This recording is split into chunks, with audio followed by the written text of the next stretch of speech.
Okay. Are we live? We're live, Letitia. Okay.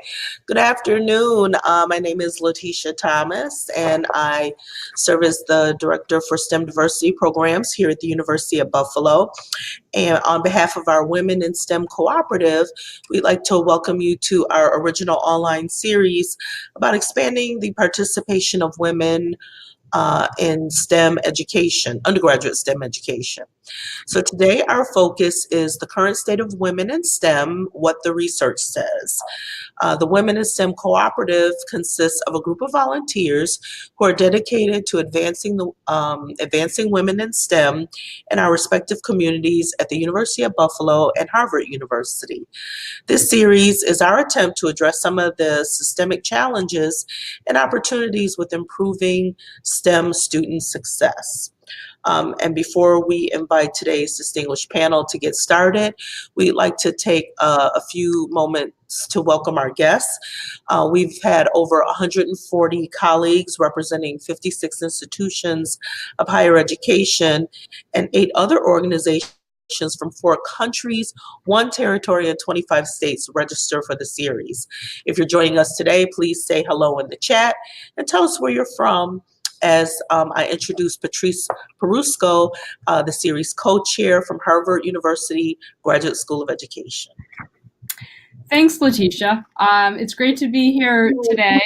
In addition to sharing out knowledge, one of our goals for this series is to provide a space where you can interact, meet other people who have similar challenges and are looking for solutions just like you. And one of the reasons that we chose Shindig is because it does offer that opportunity. So before we welcome our guests, I did want to go over all the different ways that you can interact within the Shindig platform. You'll see on the bottom of your screen, you have a little message. If you want to have a asynchronous message with other people in your group, you can just click on there. And as Letitia said, you can just type something in that box and talk with everyone in the group. You also have the option, if you click on somebody's image, of having a one-to-one text or video conversation with them. So if you see someone in the audience that you know or don't know and would like to know, you can actually click on their image and have a conversation with them. While our guest speakers are up on stage, you also have the opportunity to come up on stage and talk with them.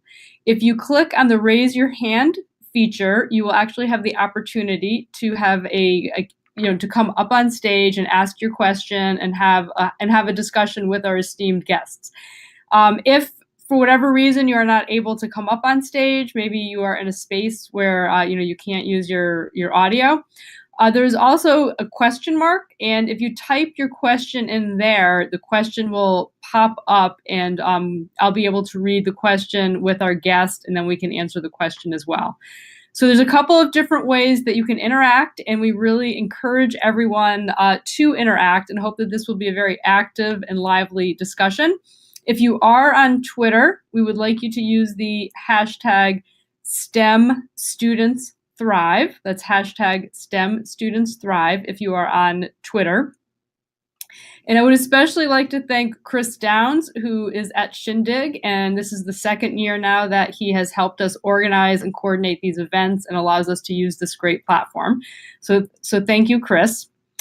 And we have 2 guests today that will be talking about the current state of women in STEM. Our first guest will be Mia Ong.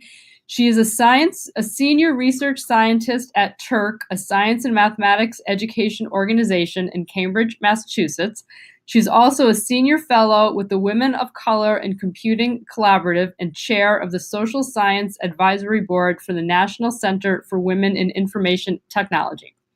Dr. Ong's work has appeared in reports to U.S. Congress and the U.S. Supreme Court, as well as in many peer-reviewed journals. She is a co-recipient of a U.S. Presidential Award for Excellence in Science, Mathematics, and Engineering mentoring for her work promoting women and students of color undergraduates in physics and engineering. Our other guest today is Liesl Folks. She is Dean of University at Buffalo's School of Engineering and Applied Sciences and is an internationally recognized expert in nanotechnology and magnetism. She holds 12 U.S. patents and is the author of more than 60 peer-reviewed technical publications. She is a passionate advocate for equity and inclusion in the STEM disciplines and and trains graduate women in STEM on how to navigate past bias and inequity in their careers. So before we bring our guests up, we did want to just take a quick look back at the past year, and then we have just a short kind of warm-up icebreaker activity for everyone. This is the second year that we've been holding this series, and so we would just like to thank everyone who has joined us. And we did want to let you know that this session is being recorded, and so we will be sharing out the recording in case some of your colleagues could not make it. The year started off with a presentation from the American Academies of Sciences, where we looked at the climate for women in STEM, both at the undergraduate, graduate, and career level areas. Then our second session this year was on inclusive practices in STEM, and we spoke with 3 different people who have experience in learning design, who talked with us about some initiatives that they're taking to create more inclusive classrooms, as well as how they're working with faculty to help them better understand how to design for that. Our session last month was on mentoring in STEM, where we talked about ways that you can mentor and support women, and we talked a bit about longitudinal mentoring. So as I mentioned, all 3 of those sessions are recorded, and we have those on YouTube, and you can reach out and let us know if you would like to have the link to the recording. Before we get started, what we would like to do is pose a question for each of you to reflect on and talk about in pairs. So I will share that question for you, and then we will give you 2 to 3 minutes to click on the image of someone else and select, if you have the right audio equipment, select video chat. And we would just like you to take a moment to introduce yourself to that person, tell them just a little bit about yourselves, and then reflect on the following question, either in the last year or even across your career. When is a time that you had a career life challenge? And what was the policy or practice that was or was not in place that helped you get through that? So that could be mentoring, it could be a policy at work, it could be a support network, but just think about what it took for you to navigate that work-life balance. And if you don't have a specific example, maybe you have a student or a colleague or someone you know that had a situation like that. So again, please take a moment to click on the image of another participant in the audience and just have a 2 to 3 minute conversation where you introduce yourself and just reflect a little bit on this career work-life balance issue. And after that, we will bring Mia up on stage and begin her presentation.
Can you hear me?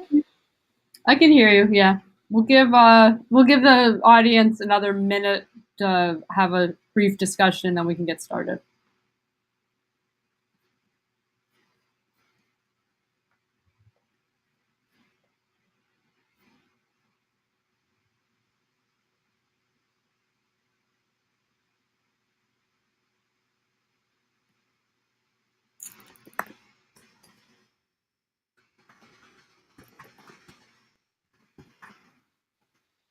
Hi. Can you hear me now? Yeah. Yep. I'm sorry. Of course, the moment I'm supposed to go on stage is when I start having technical difficulties. Shall I begin? You can begin. Yeah. So thanks for joining us today, Mia. We're looking forward to talking with you. All right. Well, thank you for the very kind introduction, Patrice. Good afternoon to all, and thank you to Patrice and Letitia and to all of the organizers for the opportunity to be here with you in virtual space. As Patrice said, my name is Mia Ong. I'm a senior research scientist at Turk. I do full-time research at a nonprofit. And I've been doing research on my topic, which is the experiences of women of color in STEM, higher education and careers for just over 2 decades. Prior to that, for 4 years, I directed an undergraduate program for women and underrepresented students in engineering at a large public Research One university. Today, I'll talk primarily about findings from synthesizing empirical research on women of color in engineering. And given today's audience, I'll highlight institutional strategies for recruitment. May I have the next slide, please? Thank you.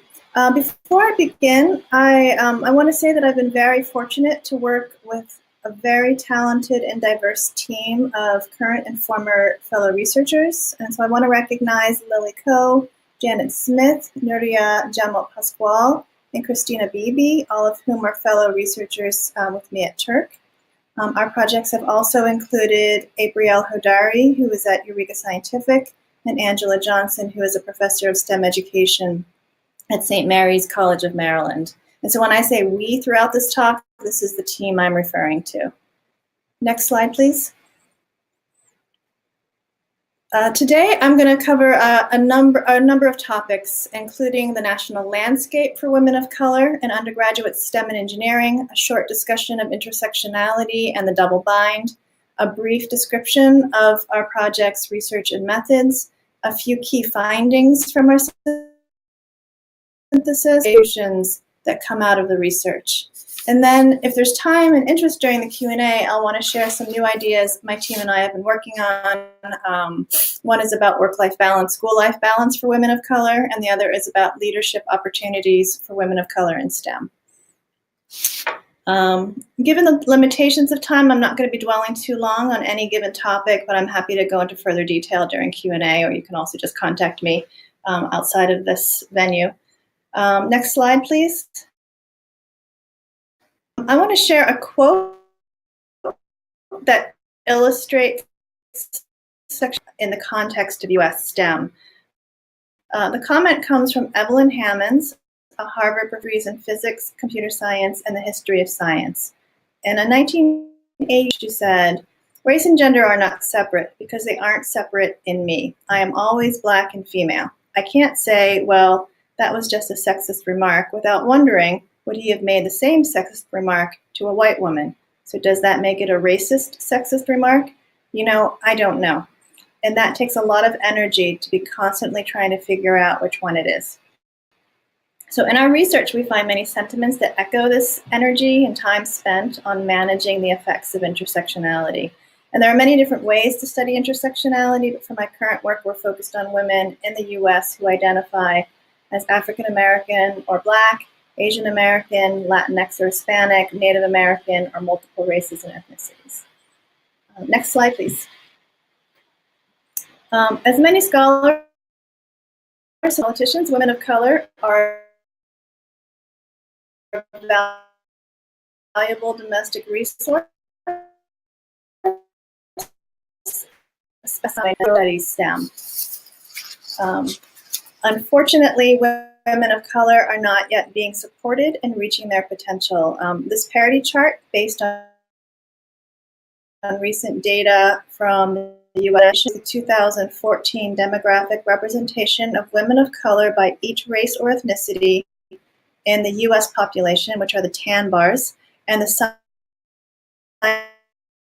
and engineering. The ideal would be for the length of bars in each.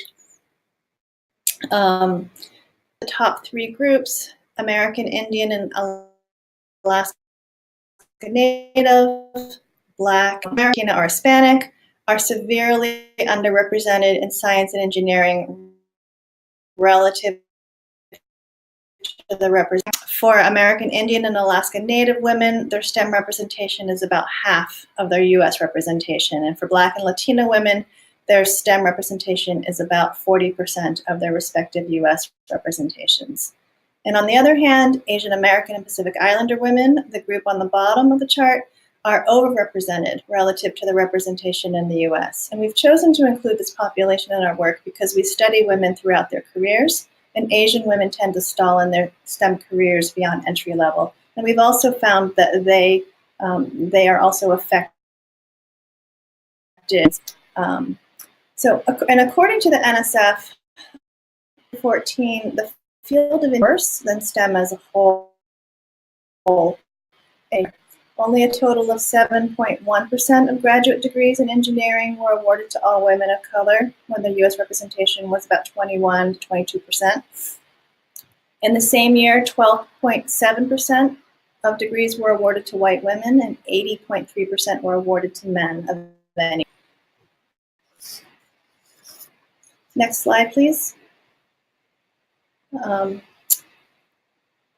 Before I delve into my findings, I just want to briefly frame my work by one that my team and I use. It's been grounded in intersectionality theory. By legal scholar Kimberly Crenshaw, that acknowledges that racism intersects with other oppressions in the lived experiences of people of color. These other oppressions might stem from identities involving social class, religion, disability, sexuality, gender identity,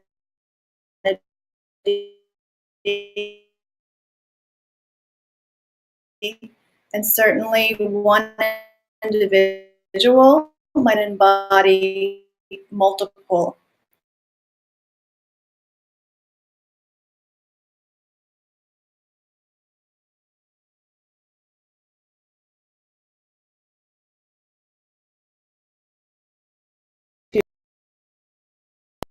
group. And then in 1976, a Black ecologist named Shirley Malcolm, Hall, and Janet Brown spoke out about intersectionality, what they termed the double bind, that it exists for women of color in STEM. And they put out a seminal AAAS report about the simultaneity of things that intended to were in fact benefiting white and benefited minority males. And in effect, women of color often fell through the cracks. And so while the double bind report brought unprecedented attention to women of color in STEM, the have been few and far between in the past 42 years. So the work my team and I are doing, along with many others, address this gap. Next slide, please. Today, I want to share some new findings from a 5-year NSF-funded study that my team is about to conclude. The project is called Engineering Beyond the Double Bind. And we've submitted and we're in the process of getting it published, knock on wood. And our primary research question is, what are the factors that keep women of color in engineering higher education? And we gather mainly qualitative data from a number of different sources. Today, I'm going to concentrate on one part of that study, which is the literature synthesis. To do the synthesis, well, we've written a 50-page manuscript that details our methods alone, which I'm not going to go into.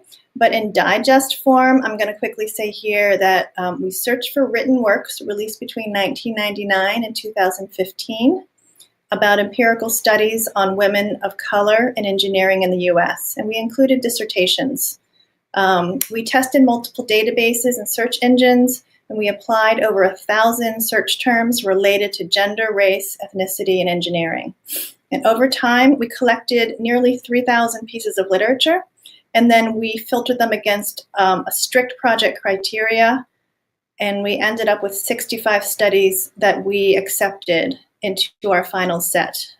And then we coded and analyzed them using a hybrid approach, and call it thematic synthesis.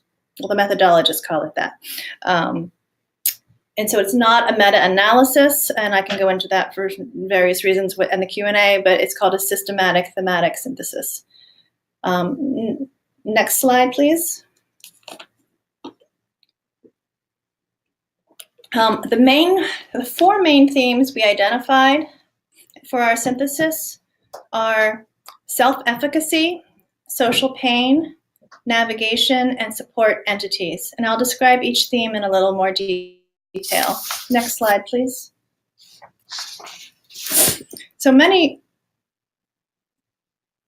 of you are familiar with the concept of self-efficacy, which is broadly understood to be the belief in one's ability to succeed or accomplish a task. So consistent with other research on higher ed students and students of color, the studies in our set found measures of high self-efficacy to be a strong predictor of academic success. Conversely, women of color who demonstrated low self-efficacy were not as successful and not as persistent in engineering education. However, the literature also showed that self-efficacy was not a fixed entity, but could be raised for women of color by institutional interventions. And those interventions included opportunities for women of color to build engineering internships and research to succeed with strong cities, to participate in supportive relationships, including peers and mentors, to receive genuine interest from program coordinators and other university staff, being asked to meet high expectations by mentors, and to build internships in student organizations.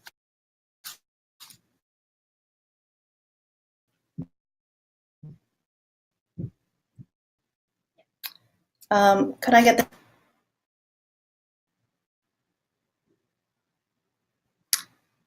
Thank you. The next theme we identified was social pain.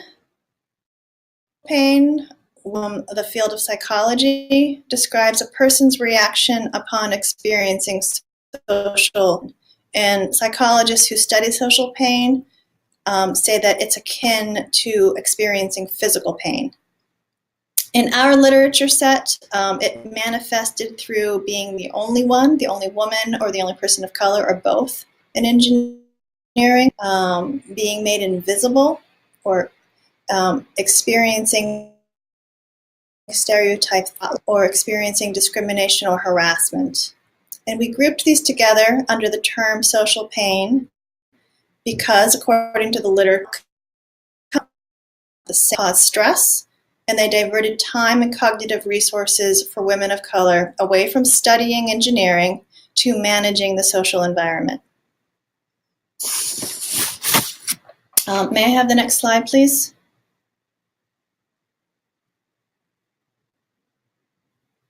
So here's one pretty common example of being made invisible or feeling or having the perception. In Bush's 2013 study, which is a dissertation, an African-American woman described her engineering class by saying, if you had questions or anything and asked a question, the teacher would ignore it. But if a white man asked the same question, they would say, okay, that's great. And it was just a lot of slights in how we were treated differently. Next slide, please. So the third theme we identified is navigation. You'll see 4 sub-themes there. I'm not going to dwell on the first 3 types because they each entail women of color fixing their mindsets or fixing their behaviors in order to fit in engineering. And in our opinion, fixing the student actions are not long-term or large-scale solutions. The 4th type, which is what we call giving back, entailed actions like going to elementary and middle schools to do STEM projects with kids, or being an active STEM mentor to younger siblings or cousins. And it was very meaningful to do this with girls or students of color, or both, or girls of color. The literature suggests two important points here. One, that giving back is more important for women of color as compared to white women, and this comes from especially the Runner and her colleagues. And two, that women of color who have opportunities to give back are more likely to persist in engineering education. Next slide, please. So the final theme that we identified is support entities, and for the sake of time, I'm going to focus on support programs. The literature spoke to three main aspects. The first is access to STEM peer networks, where women of color could meet, work, and socialize with others who were doing work similar to themselves, engineering or science or math. In some cases, they shared their gender or race or ethnicity, or all three, but in other cases, they did not. It was just these were other students in engineering and STEM. The second type was relationships with program and university staff that often involved mentoring, and it often simulated familial relationships that facilitated a sense of belonging. And this was actually a resonant theme throughout many of the readings that we did, is that to belong and to feel like you have a surrogate family around you was very important to students, especially women of color. And finally, on-campus resources that offered students skills and opportunities to further their education and careers in engineering, providing them with explicit capital that they might not otherwise have. Could I have the next slide, please? So here's just one example of on-campus resources. Researcher Maria Elena Reyes described one such support program when she said, retention was higher among students in this NSF-supported program who were engaged in programmatic efforts focused on supporting and nurturing women of color, with attention paid to their specific challenges and strengths.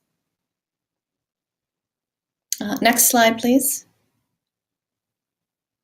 So the recommendations to institutions that come out of the findings that I just shared include promote a message of engineering for all, offer women of color internships, research opportunities, professional workshops, formal mentoring, be proactive in offering these. Provide faculty and staff with anti-bias training, also with mentoring training and ongoing support to do this mentoring long term. Offer women of color opportunities to give back in contexts of engineering and STEM. Provide funding for students and also provide funding for faculty and administrators to attend STEM diversity and inclusion conferences, such as meetings hosted by the National Society of Black Engineers or the Society of the Advancement of Chicanas, Hispanics, and Native Americans in Science. And finally, support the creation of and participation in student organizations, and also consider support of women of color only STEM programs, and also giving leadership opportunities to women of color. And that's what we're about to study right now. And in conclusion, my last slide, please. I want to thank my team and my sponsor, and that's my contact information. And if you want to just quickly share the last two slides so people can see that there are references available of the work that I just cited. So, thank you. Would you be able to, I'm sure somebody's going to ask this question, are you able to share those slides?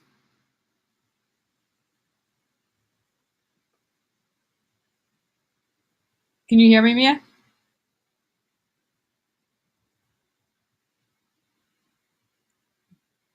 Can you hear me?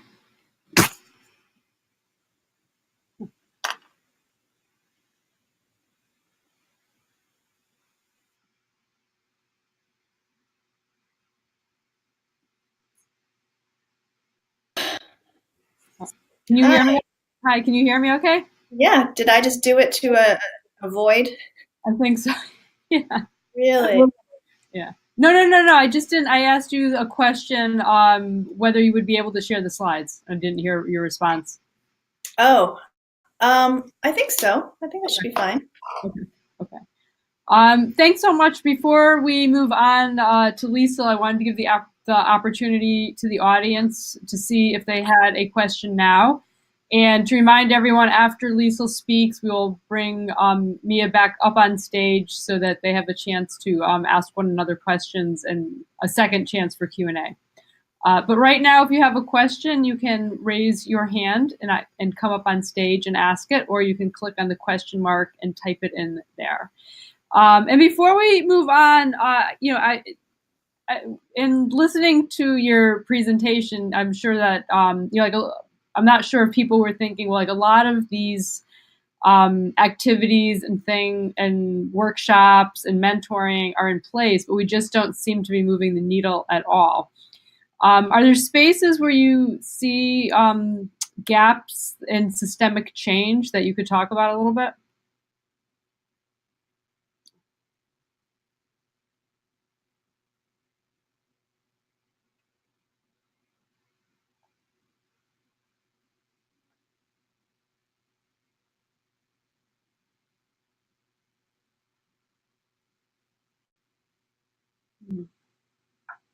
That please.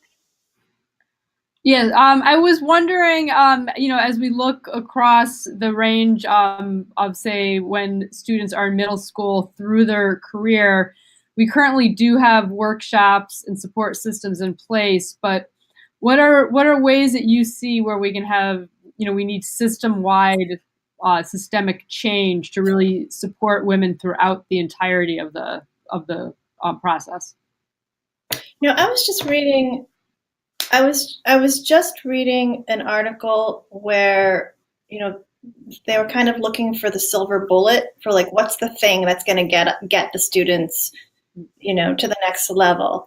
And of course they didn't find it, but they also found that when it was just a one and done kind of thing, it didn't work. And really what it was, it had to be a configuration of opportunities and and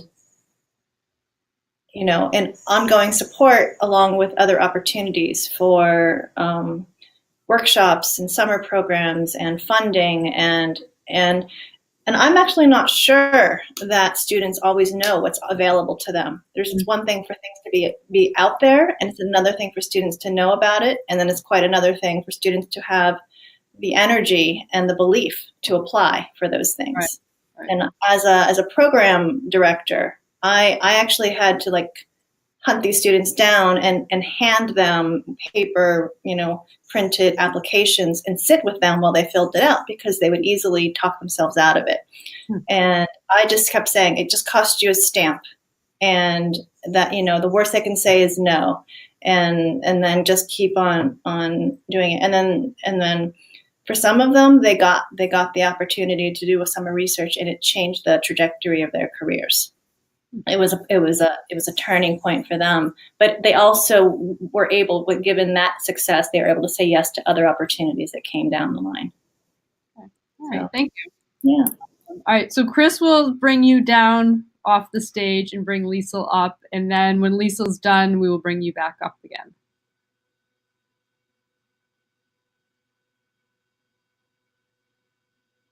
And just a reminder, if you do have questions, you can raise your hand or click on the question mark to ask your question. And Liesl may even have a little interactive activity for you. Yeah, I do indeed. Welcome everybody. It's lovely to see so many friends here. I don't need the slides yet, so put that away, please. Slide, go away. Thank you. Thanks, Mia, for that great high-level overview of the work that you and your team have been doing. I can't wait to see it come out in print. It looks terrific. I am fascinated with the themes that Mia touched on because they affect us institutionally in many ways. She talked at length, for example, about or she framed it up in terms of intersectionality, right? So we know that gender and race matter, and that we can't separate them. We can't tackle them without looking at them in combination. One of the things that she touched on, which I think is really important, is that we have to think of systemic change, not one and done programs, which I think was the framing that you gave.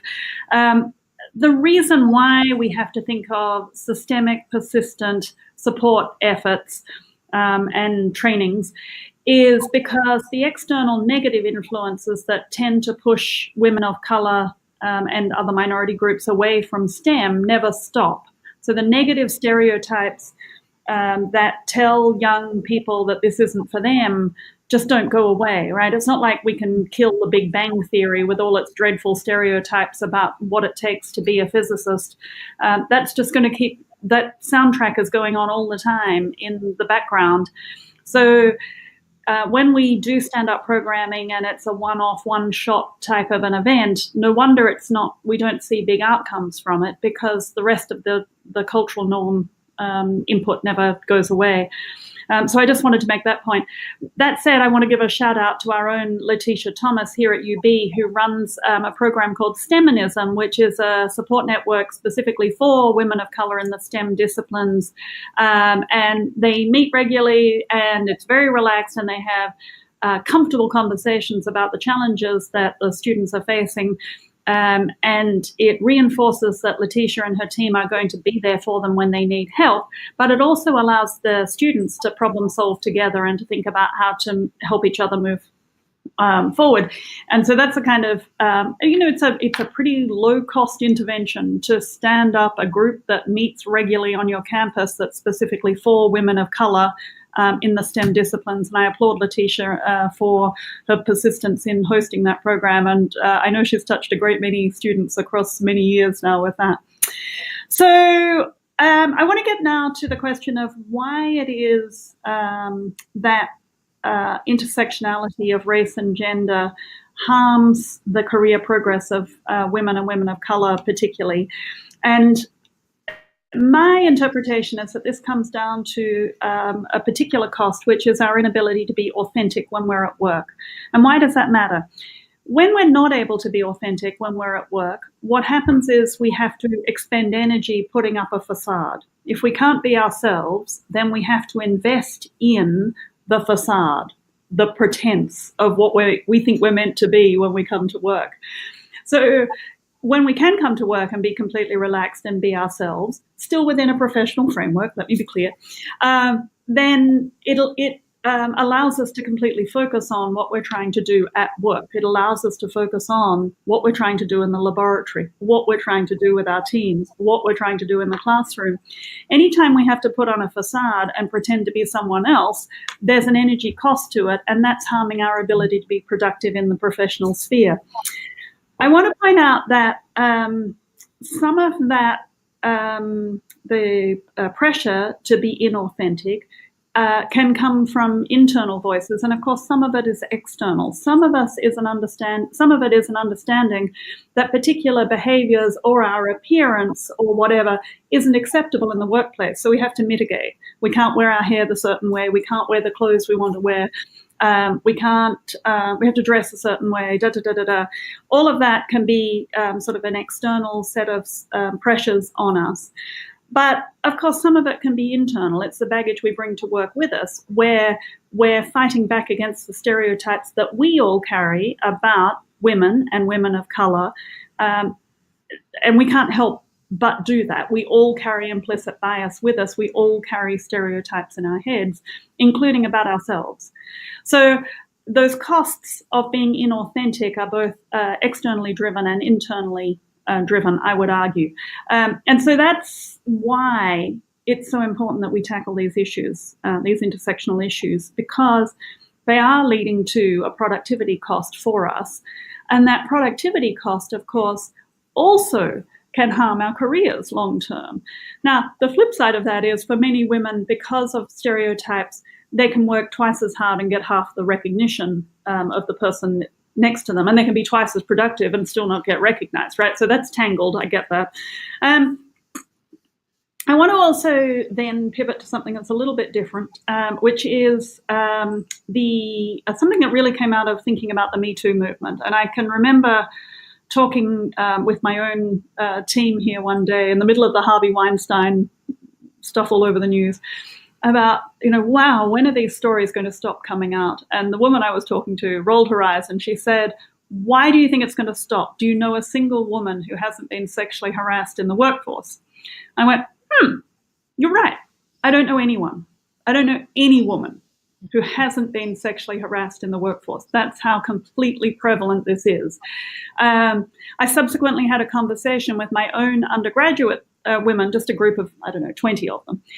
And we went around the room and every single one of them had a story that made my eyebrows pop off my head about being sexually harassed in the workforce, not in a professional setting, but in service jobs, but nonetheless hair-raising.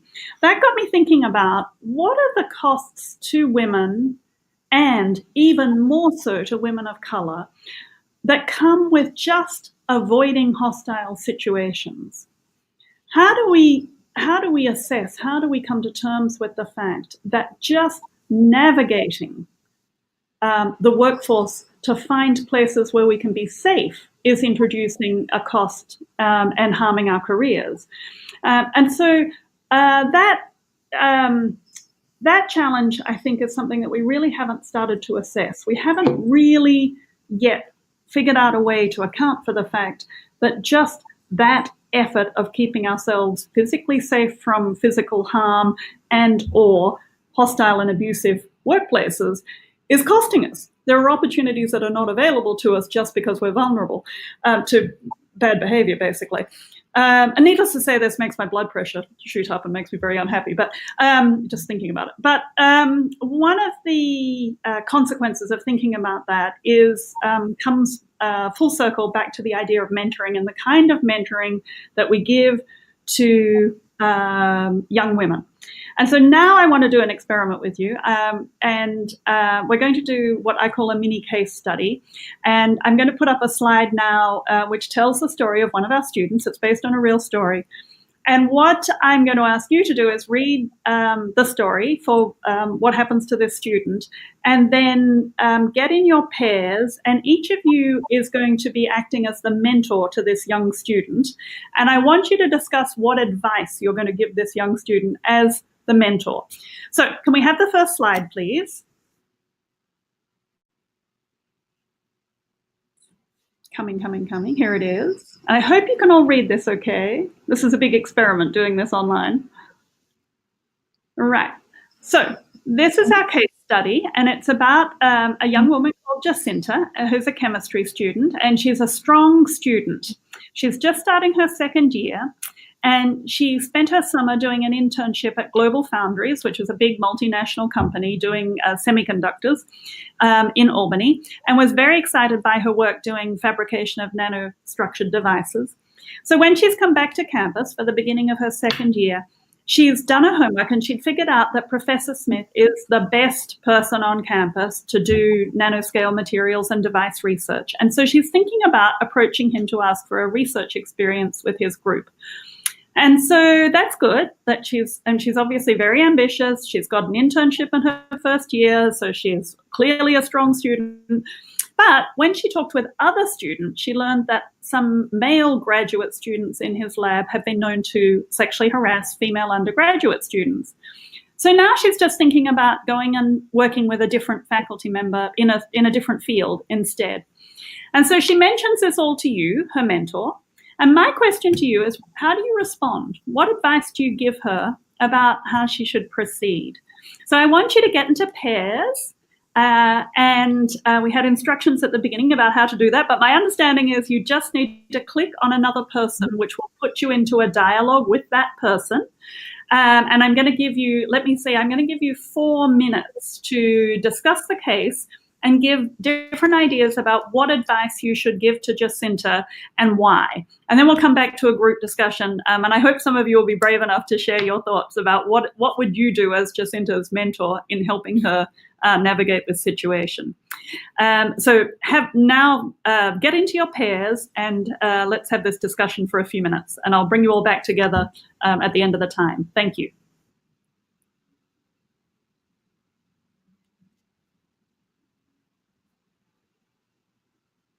No, we don't want that slide. Not the slide. Not the second slide. Can you kill the second slide? Thank you.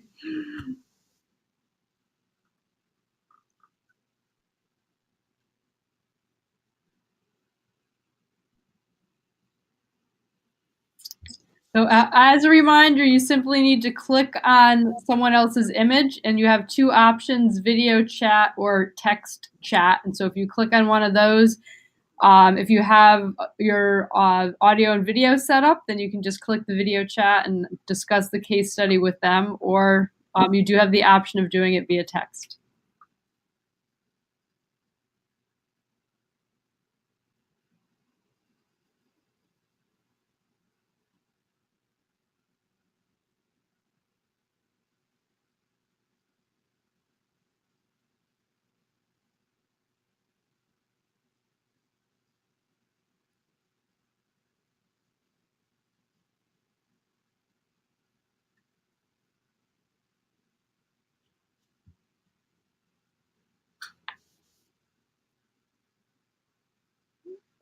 So it's great. We have people pairing up. Be brave, everybody. Be brave. I see people starting to pair up, so that's great. And as a reminder, the question is, how would you respond when Jacinta casually mentions all of this to you, her professional mentor? How might you help her and provide support? So you have another 2 or 3 minutes to click on the image of another person and just get to know someone new and have a little conversation.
One more minute, everybody.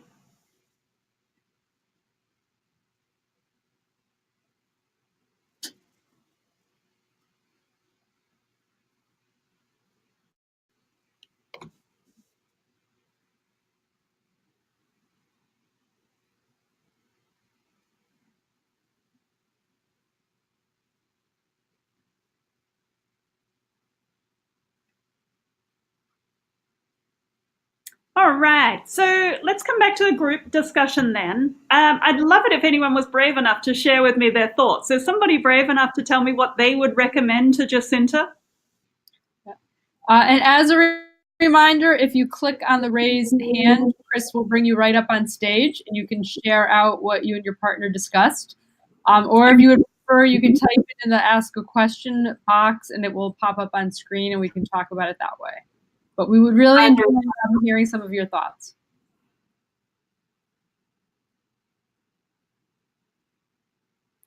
Come on, brave people. Oh, here comes. Thank you, Tina. Hi. Well, my partner and I, we both agreed that we would encourage Jacinta to go for it and to work with the distinguished Professor Smith. And we figured that she was going to have to learn to sort of navigate these issues eventually. But, then we also talked, though we ran out of time, about what we could do to help her with, right, harassment that she might experience, and also what kind of obligation are we under if we hear about that. It's unclear to me if this Professor Smith is in the same institution that we're at, but Do we have to kind of report that behavior? So don't forget, it's not Professor Smith who's doing the harassing. Oh, right. But Yeah. still, he's responsible for his lab. Right. He is responsible for what goes on in his lab. There's no question. So great. Did you talk a little bit about how you were going to backstop her decision, as it were? Like, what support were you going to be able to practically offer her if something went bad, if something happened? We didn't talk about that, but I think certainly, we would be available as a coach and a mentor. Right. It was a little unclear to me how, the slide says harassment, you said sexual harassment, kind of how severe this situation is. And don't forget, all she has is rumor and innuendo. Right? Mm-hmm. She doesn't know herself. She hasn't seen it herself. She has the gossip of the other students. Right, and it's unclear how, might it be a whole new crop of students that summer? Could she recruit another woman to also be, in the new set of students that summer? Right. Yeah. So that's great. Thank you, Tina. Thanks for being brave enough to come up and share too. You're welcome. So I've shared this case study with a great many, usually live audiences. And interestingly, it's usually about a 50-50 split between mentors who say she's doing the right thing, she should avoid the hostile situation, and go and find someone else to work with. What I'm struck by is that if Professor Smith really is the best person on campus for her to do this particular type of work that she's become passionate about, then choosing the different path can be career changing, right? It's the difference between having the gold star letter of reference versus an okay letter of reference, and maybe it'll get you where you want to be, but maybe it's just not going to carry the same amount of weight. I'm also interested in the fact that frequently when we're dealing with these issues of hostile workplace, we have to be very careful at the institutional level that we know how to mediate, that we know how to accept that we can't always understand the situation well, but we have to be able to put in place structures to keep the student safe. And I don't mean that in a safe place is safe. I mean physically safe from hostile workplaces and harassment, while protecting their ability to move forward along their career path to the best of their abilities. And so I think that's what this case really highlights. Can I have the second slide here, please? There we are. So I'm not sure on my screen that's small, but let me say, oh no, you can make it full screen. What we're encouraging students to do in our graduate STEM training, but also want to share with mentors too, is the idea of coming up with a strategic plan to deal with hostile situations that recognizes that there's always many paths forward in these complicated situations, and that we hope that a mentor in particular can help students think through all of the different things that they might do and then structure a path through all of those decisions to think about what's the best way forward and what they should do if the first path that they choose doesn't really work out, right? So in this case, we've got two choices. We can avoid Professor Smith's group, or we can figure out a safe way to join Professor Smith's group. And so then we have to think about, well, who's going to help us with this? And it turns out on most campuses, there are loads of people who can help us with this. Director of undergraduate studies, the chair of the department, the dean, whatever. You can go and talk to lots of people. But figure out a strategy for you to move forward on your career path, but keep yourself safe from any harm. And so coming up with these sort of mediated solutions with the help of a trusted mentor can, I think, make a lot of difference to minority students, to women students, as they try and figure out how to have a STEM career. I'm very mindful that we're short on time, Patrice. So at that point, I'm just going to stop and say that I'm grateful to everybody in the audience for helping with this little experiment of doing this case study exercise live time using Shindig. And it was great to see so many friends in the audience. Yeah, well, thank you. Thank you. I was just tweeting out a few of the comments that you made. So thanks a lot, Liesl. Right now, what we would like to do for a few minutes is bring Mia back up on stage to give Mia and Liesl a chance to just talk and ask questions to each other. But we would also like the audience, again, feel free to raise your hand and come up on stage or share a question that you would like one of our panelists to discuss.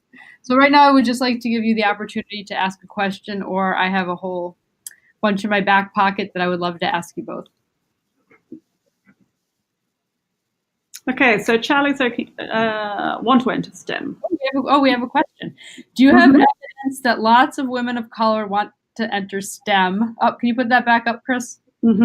Are they telling researchers that they would engage in STEM if they were Can you treated hear more me? fairly? Yep. Yes. Thank you, Charlie. Yep, we can hear you. Yeah. Can I take a go at that? Sure. I see a question by Charlie Doyle. Yeah. Yeah. So I'll take one quick stab Do you at have it. evidence? Oh. Yeah, I think we can all read the question. I would say that we don't have lots of evidence that lots of women of color want to enter STEM, but when we go and talk to them and collect qualitative data on that, what we find is that many of them are convinced it's not even an option for them, and they're convinced because of social stereotyping. So I think we have a lot of work to do deep in the K through 12 setting to try and mitigate against social messages that say you're not even welcome in this field. And let me hang up my phone as well. I have a slightly different answer to Charlie's question because I've done a synthesis on all research on STEM from 40 years, dating from 2008 to the 1970s. And what we found was that the literature says that women are interested, they are excited, they have the abilities. And what Liesl said is true. They get discouraged, but those who persist have all those things, and then they get to higher ed, and then they are even more obstacles are put in their way. And that's where I feel like my work and my program that I ran came in to try to identify and remove those obstacles.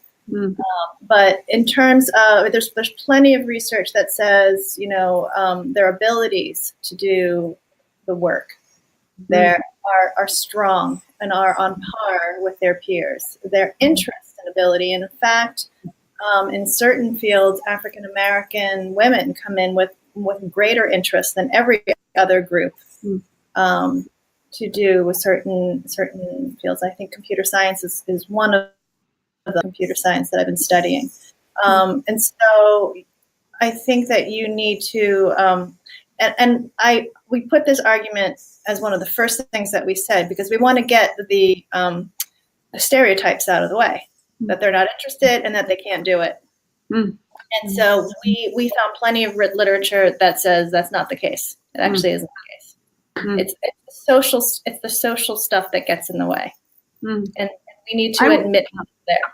I would add that there's a recently released study, and I'd have to go and look it up, that showed that Latina women were the most persistent group of STEM college students in this particular, and it was a big study. It was like 5 big state universities or something.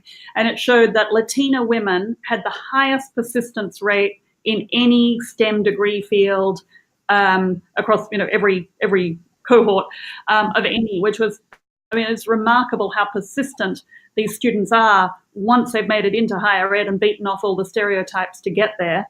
I agree completely with Mia's comment.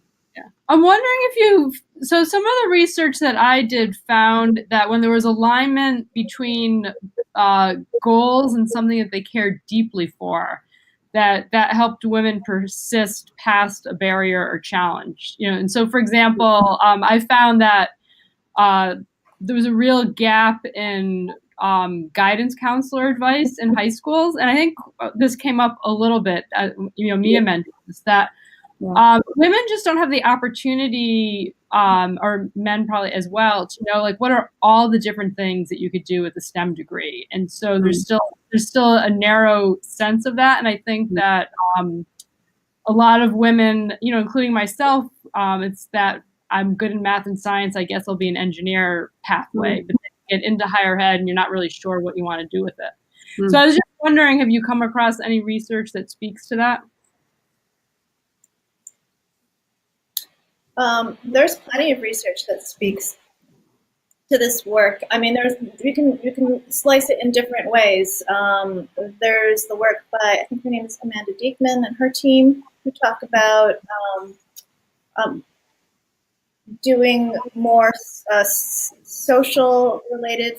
I'm not going to get her terminology right, but social related STEM work. Like you can help communities, you can help others, and no one's ever done, that I know of, has done a comparative study between biology and physics about why women of color go in disproportionately more into biology compared to physics or engineering. But if anybody out there wants to do that study with me, let me know.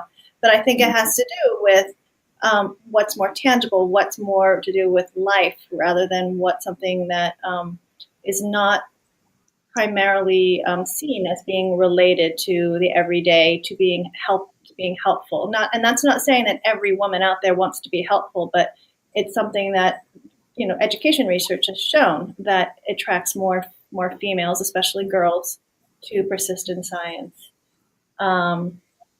And then in terms of having others to care for you, I mean, as I said in my talk, that's something that having a sense of belonging is becoming, like, in my mind, the number one thing that people need to stay in college and also stay in STEM.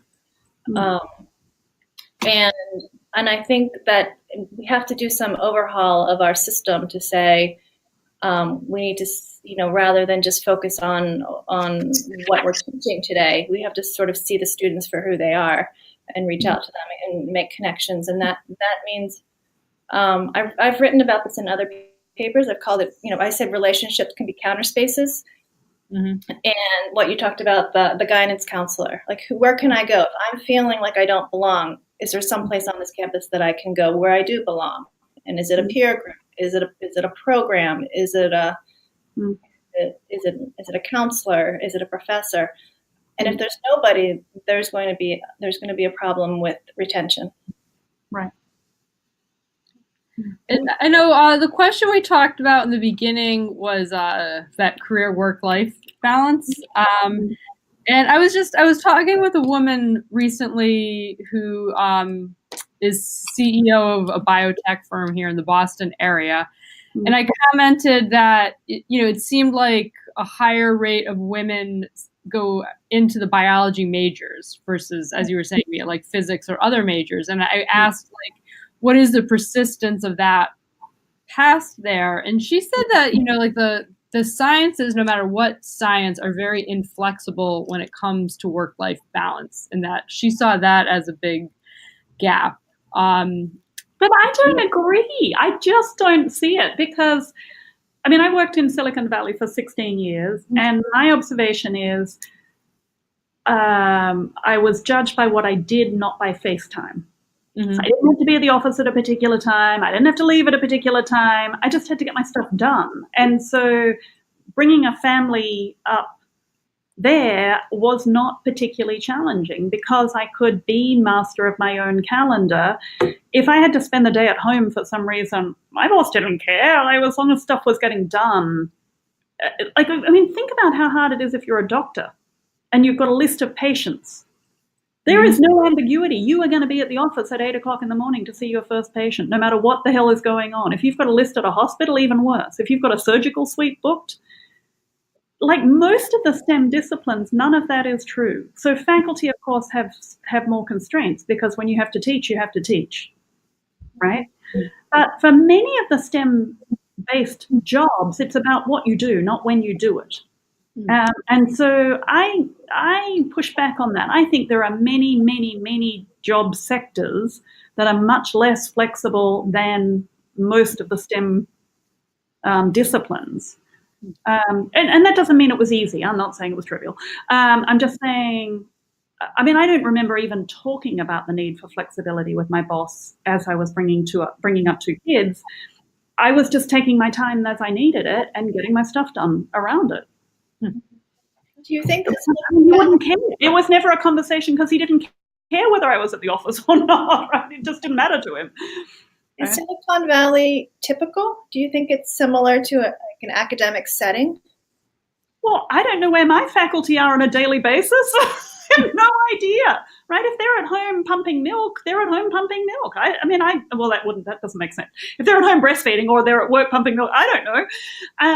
I think that we work really hard to make sure that especially people with kids know that they have the flexibility to rearrange whatever they're doing in collaboration with their chair to make it work. And we work really hard on it. But having said that, it seems to me that we have a lot of autonomy if we have leaders that care and want to have the conversation with us.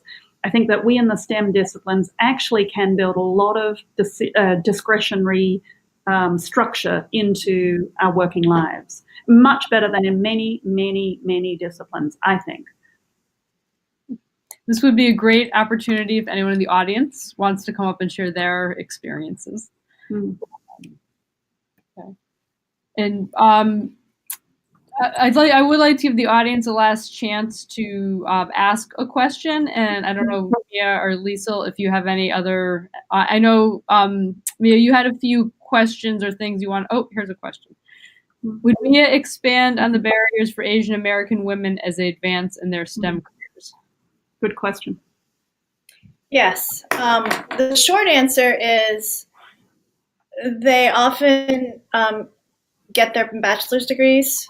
They get their PhDs. They're overrepresented with respect to their representation in the U.S. population. And then they get their entry-level jobs.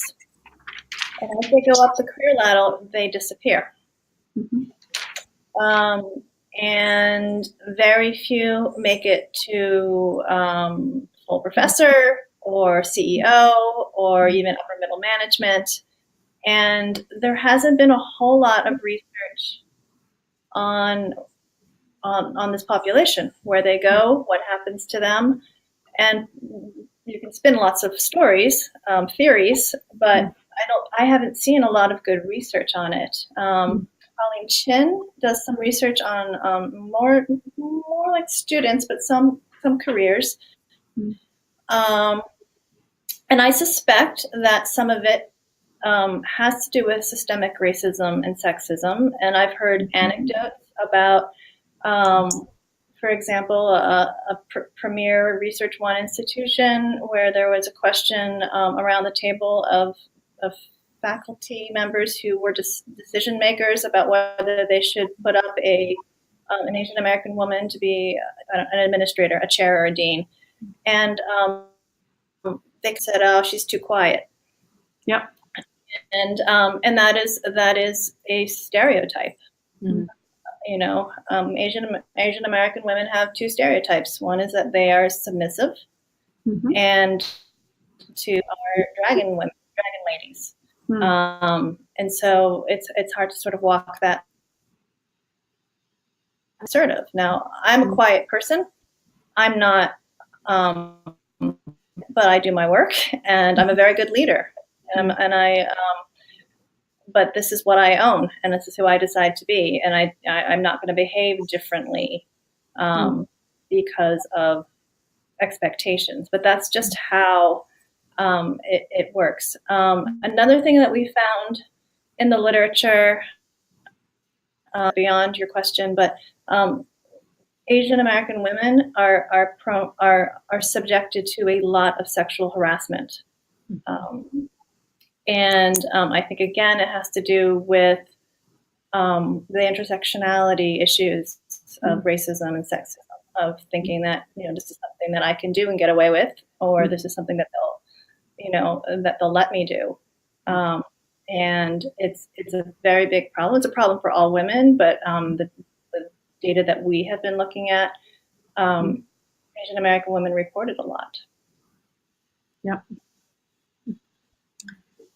I know one of the things that we talked about that may relate to that a little bit is the importance of bringing family into the conversation, especially with underrepresented students, as a way to help with persistence. And Mia, I think you were starting to explore that area. Yeah. So, as Patrice said in the beginning, I just got a senior fellowship from the Women of Color in Computing Collaborative. It's the Women of Color Researcher Practitioner Collaborative. And my research is going to be focusing on Native American women in computing. And I'm going to be creating 2 case studies from existing data on that work. And on one of the transcripts I have, people, the woman who's speaking talks about the importance of mothers and about how mothers in her tribe have a lot of power, and that if institutions would only understand the power of the mother, they might do the recruiting differently. And that's what she was working on. She said, if you're not going to convince the mother that her daughter should leave home and come study at the university, then the daughter will never go. And I think that I'm just at the very beginning of this, but I'm starting to think about the issues of family. And I glossed over it today, but there is a section in our support entities synthesis for women of color in engineering that says, of course, family, broadly defined, extended family, fictive kin, all of that is very important in terms of getting students, encouraging students to think about STEM. If there's an uncle or an aunt who's, an engineer or a scientist, or someone who took you to the science museums when you were a kid, that is important. And also just we believe in you. No matter what background I have, I believe in you, and I will sacrifice whatever I can so that, to cheer you on and help you. At the same time, we've also, there's also a section, there are several studies that show that family can be a negative influence of, no, we don't want you to leave. You need to get a job right after. I've had that in my own studies, where it's, we don't know what physics is. Just do something that we understand. Or I've had, there was a woman, an African-American woman in my study, her family sat her down and said, you will never find a man if you pursue this line of work. And so there are also negative influences, but the overwhelming sense for family is that it's a positive influence, but you have to understand there's both. Lisa, what do you find at University of Buffalo?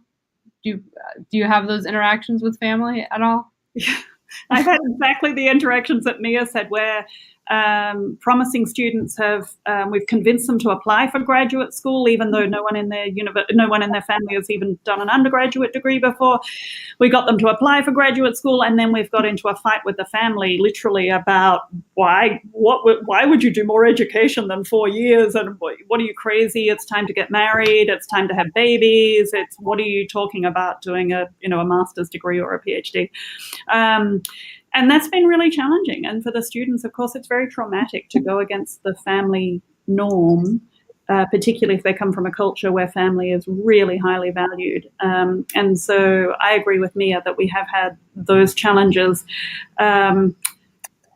We usually can win them over and keep them studying, particularly when we show data about what it means in terms of earnings, lifetime earnings, right? What the value of the master's degree is or the PhD in terms of earnings, which most families will find compelling, even if they can't understand why you would want to keep studying, right? That it's just a grind. It's like, why would anyone want to do this? They're not necessarily compelled by the intellectual curiosity argument, but may well be compelled to pay attention to the earnings argument. So we've had those battles big time. And that's been really challenging, I think. And I think it's really hard, as Mia pointed to see for many communities where family is really strong, to see particularly your baby girl go away to study, that can be a big challenge. And that circles back to this idea of how do we keep these students safe from hostile workplaces, right? So what's the fear of the family? The fear of the family is that this kid's at risk. And Lisa, another question I had for you was around faculty development. I know, Mia talked a bit about sense of belonging in one of our prior discussions. We talked about inclusive course design, and I was just wondering what work you're doing with your faculty to, create that sense of belonging or inclusiveness in the classroom, and right, what you're seeing at your university. Right. So here in engineering, we do training once a year with the full faculty and the full staff. Although I actually run them in two separate groups, because we find that if the faculty and the staff are in the same group, sometimes the staff don't feel very open about discussing matters because they feel like the faculty have a different life. And we can get into that at length. But I think the value of this is not even so much what the particular training is about, which might be about implicit bias or building inclusive environments or whatever. The training topic matters less to me than the fact that they're building a common language, right? So that as we educate across the organization with my 250 some faculty and 100 and some staff, they're building a common language to talk about the experiences they have every day, what they're trying to do, what their goals and objectives are. And that common language helps them move initiatives forward in the organization because everybody knows what they're talking about once you can get that level of understanding. And that's something that's very common in large corporate organizations, but not, of course, in small and medium-sized private enterprise, where there's much less investment in training because there's just much less free resource around. But I think a challenge for universities is they tend to run in very decentralized ways where each department or each decanal unit operates sort of independently of all the others. That's good, but it doesn't help you advance culturally, right? Because within that unit, you can get very stuck in old ways of thinking and old ways of doing business.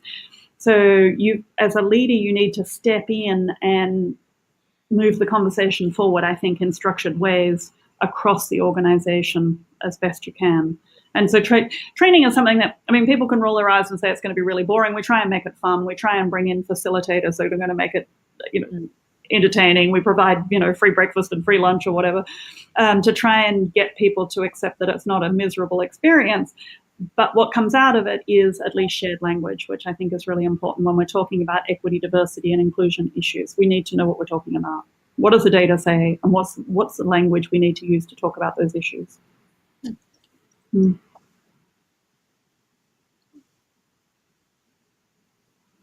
Okay. Does anyone in the audience have a question that they would like to ask or a comment they would like to make before we wrap up?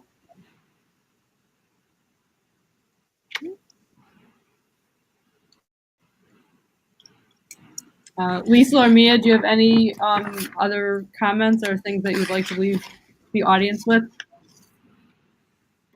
Well, if anybody has thoughts about leadership, offering or witnessing students taking leadership roles or activities, and what that effect would have, what that effect has. We're starting to think about it. There's not a lot of research on that topic, but we're noticing that there's a disproportionate amount of students in our study who talk about I was treasurer of this student group, and I'm the founder of this organization, and not a lot there in detail, but there's something that's happening that I think is related to persistence. We see the same thing, Mia, on our campus. We have, 40 student clubs, and more than 50% of them have female presidents, even though I only have 22, 23% female students, right? So they're more than 50%, more than 100% as likely to be presidents of student clubs than my male students. Now, do you think that's because, women have that sense of I have to do twice as much to get there? Well, it might be, or it might come back to Mia's original comment, which is when they have an opportunity to give back, because many of these leadership positions are a way to give back to the next generation. You're reaching out a hand to the kids that are following in your footsteps and helping them through. Right. So whether it's driven by the urge to give back, whether it's driven by a stereotype which says women are good at communicating and organizing stuff, right? It could be driven by that. Right. So I have no idea what the drivers are, but her anecdotal observation is completely borne out by the statistics on this campus, and I bet it's widespread. And it could absolutely be, I have to be twice as good as the kid next door to Do you succeed. think it affects persistence? Too hard to tell, because by the time so let me just say, generally speaking, well, absolutely on my campus, women are massively more likely to persist. So if I bin my students by quality coming in, and we don't know what quality means, but let's use SAT or whatever number, Regent scores or whatever you want to use for quality. Bin them by quality coming in, my female students are 20% more likely to finish in 4 years, and they'll finish with a higher GPA than the males in their incoming cohort, right? So every female student is more likely to get out the door with a better outcome than every male student, right? I mean, by big percentages. That is not uncommon. Many engineering deans think they have a retention problem for women, but they just haven't looked at their data properly, right? Actually, I think the survivor bias says that if you've managed to make it into an engineering program and the engineering program has a culture that supports women, like that it's not actively hostile, then they're very likely to do really well, which I think is a statement about survivor bias. But now go forward to the president of the club thing, they're already in 4th year, right? They're not going to drop it. It doesn't affect persistence because anybody who was going to leave already left, sort of thing, right? So I doubt there'll be a connection to persistence because it's already driven by survivor bias. Okay, thank you. I'll look into that. Yeah. Interesting. Actually, but there would be data on that nationwide really easily if you go. So if you go student club by student club that has national chapters, right? So if you go to the biomedical engineering student clubs, somewhere there's a national register of who the presidents are. And I bet it has gender in it. Right. That's a project. Right. And then you go to the IEEE club and the Steel Bridge Club and all these clubs. There must be data out there that shows statistically what the likelihood is that the presidency is held by a woman. There is a comment. The problem also is that with many programs now, we're leaving the boys behind. I'm all for supporting girls, but leaving boys behind is not right. Right. Couldn't agree more. We have many, many, many, many problems with teenage boys coming into our programs as well. And many of those problems are to do with mental health challenges, which almost certainly are informed by issues of identity also. All right. Well, thank you both so much. I really appreciate your time, and it was a great conversation.